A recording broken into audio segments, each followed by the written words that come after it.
Hi friends, welcome to Monisha's diary. இன்றைக்கி வீடியோவில் last சாட்டர்டேவோட evening vlog தான் உங்கள் கூட ஷேர் பண்ணிக்க போகிறேன். நிறைய பேர் நம்ம சேனலை சப்ஸ்கிரைப் பண்ணாமலே பார்க்குறீங்க. மறக்காமல் சேனலை சப்ஸ்கிரைப் பண்ணிவிட்டு வீடியோக்கு ஒரு லைக் போட்டுக்கோங்க. ஸோ வாங்க இப்போ வீடியோ ஸ்டார்ட் பண்ணலாம். எவ்ரி வீக்குமே ஃப்ரைடே சாட்டர்டே பூஜை பண்ணுறதுக்கு தேர்ஸ்டே ஈவினிங்கே வீடு ஃபுல்லாக க்ளீன் பண்ணி எல்லாமே கோலம் எல்லாமே போட்டு ரெடியாக வச்சுருப்போம். லாஸ்ட் வீக் எல்லாருமே கொஞ்சம் பிஸியாக இருந்ததுனால வீடு ஃபுல்லாக க்ளீன் பண்ணவே இல்லை. சரி, சாட்டர்டே ஃபுல்லாக க்ளீன் பண்ணிவிட்டு அன்றைக்கி வெளிக்கேற்றிக்கலாம்னு சொல்லி அன்றைக்கி தான் க்ளீனிங்கே ஒர்க் ஸ்டார்ட் பண்ணோம். நான் வெளியே எல்லாமே க்ளீன் பண்ணி மாப் போட்டு விட்டு மஞ்சள் குங்குமம் வைக்கலான்றதுக்குள்ளே தம்பி முழிச்சுக்கிட்டான்.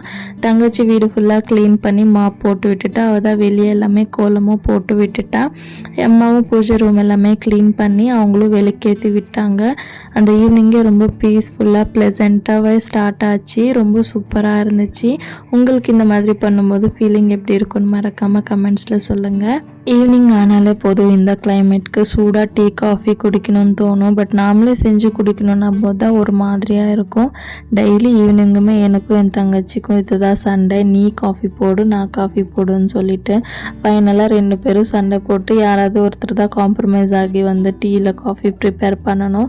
அதுலேயும் ஆளுக்கு ஒன்று பண்ணி கொடுக்குறதுக்குள்ளே போதும்னு ஆகிடும். ஸோ சூப்பராக டீ எல்லாமே குடிச்சிட்டு ரொம்ப நாளாக வீட்டில் ப்ரெட்டு பேக் பண்ணணும். இதுக்கு முன்னாடி ஒரு 2-3 வாட்டி ட்ரை பண்ணியிருக்கேன். பட் பர்ஃபெக்டாக ப்ரெட்டு வரல எனக்கு. ஸோ என்னென்ன மிஸ்டேக் பண்ணியிருக்கேன்னு சொல்லி ஐடென்டிஃபை பண்ணி வச்சுருந்தேன். சரி, ட்ரை பண்ணி பார்ப்போமே இன்றைக்கின்னு சொல்லி தான் ட்ரை பண்ணியிருந்தேன். பட் எக்ஸ்பெக்ட் பண்ணதை விட நிஜமாக சொல்லணுமா சூப்பராக பேக்கரியில் வாங்குகிற பன்னை விட வீட்டில் செஞ்சது அவ்வளோ டேஸ்ட் அண்ட் சூப்பராக இருந்துச்சு. வீட்டில் எல்லாருக்குமே பிடிச்சிருந்துச்சு. இதோட ரெசிபி கூடிய சீக்கிரமாக சேனலில் அப்லோட் பண்ணுறேன். ஸோ இன்ட்ரெஸ்ட் இருக்குன்னா மறக்காமல் சேனலை சப்ஸ்கிரைப் பண்ணிக்கோங்க. அப்போ தான் வீடியோ மிஸ் பண்ணாமல் நீங்கள் பார்க்க முடியும். அண்ட் நைட்டு டின்னருக்கு இது ப்ரெட் எல்லாமே செஞ்சுட்டு ரொம்ப நேரம் டைம் போனதுனால என்ன பண்ணுறதுன்னு யோசிச்சு எப்பயும் ரெகுலராக ஒரே மாதிரி ரைஸு சாம்பார் ரசம் சாப்பிட்டு போர் அடிக்குதுன்னு சொல்லி பரோட்டா ட்ரை பண்ணலான்னு சொல்லி தான் ஸ்டார்ட் பண்ணோம். ஆனால் செய்கிறதுக்குள்ளே போதுன்னு ஆயிடுச்சு. பட் என்னென்னா ஃபைனலாக அது பரோட்டா மாதிரி வரல, ஒரு நார்மல் சப்பாத்தி மாதிரி தான் ஆகிப்போச்சு. நீங்களும் இந்த மாதிரி ஏதாவது டிஃப்ரெண்ட்டாக செய்ய போய் அது ஃப்ளாப் ஆகிருக்கு இல்லை பர்ஃபெக்டாக வந்திருக்கான்னு கமெண்ட்ஸில் சொல்லுங்கள். மாவு பிசையும் போதெல்லாம் ரொம்ப மாங்குன்னு போட்டு கவுண்டர் டாப்பில் 10 நிமிஷத்துக்கு நல்லா பிசைஞ்சு ஒரு மாதிரி மாவு ஸ்ட்ரெச்சபிளாக அவ்வளோ சூப்பராக வந்துச்சு. கோதுமை மாவில் தான் செஞ்சுருந்தோம். கொஞ்சமாக தான் 1 கப்பு மைதா மாவுனா 2 கப் கோதுமை மாவு போட்டு செஞ்சுருந்தோம். ஃபுல்லாக மைதாலாம் வேண்டான்னு சொல்லிட்டு. பட் மாவெல்லாம் அவ்வளோ சூப்பராக ஆயில் எல்லாமே போட்டு ஊற வச்சுருந்ததுனால ரொம்ப ஸ்ட்ரெச்சியாக அவ்வளோ சூப்பராக வந்துச்சு. நானும் பெரிய பரோட்டா மாஸ்டர் மாதிரி எல்லாம் ட்ரை பண்ணி பார்த்தேன். பட் அது வரல. சரி, நமக்கு இதெல்லாம் சரிப்பட்டு வராதுன்னு சொல்லிட்டு நான் கையிலேயே ஸ்ட்ரெச் பண்ணி விட்டுட்டேன்.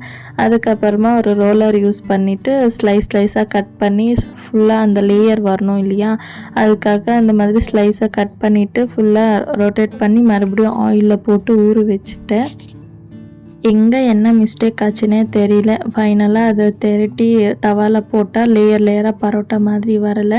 இன்கேஸ் நீங்கள் வீட்டில் யாராச்சும் ட்ரை பண்ணி என்ன மிஸ்டேக்காக இருக்குது, இல்லை எப்படி பண்ணணும்னு தெரிஞ்ச மறக்காமல் கமெண்ட்ஸில் சொல்லுங்கள்.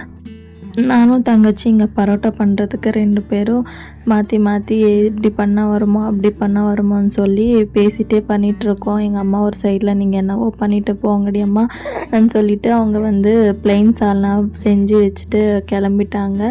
சால்னா ரொம்ப சூப்பராக வந்துச்சு. அம்மா வீட்டில் ஃபஸ்ட் டைம் செய்கிறாங்க. அவங்க ஃப்ரெண்டு வீட்டில் இது செய்வாங்க சொல்லியிருந்தாங்களா ரெசிபி.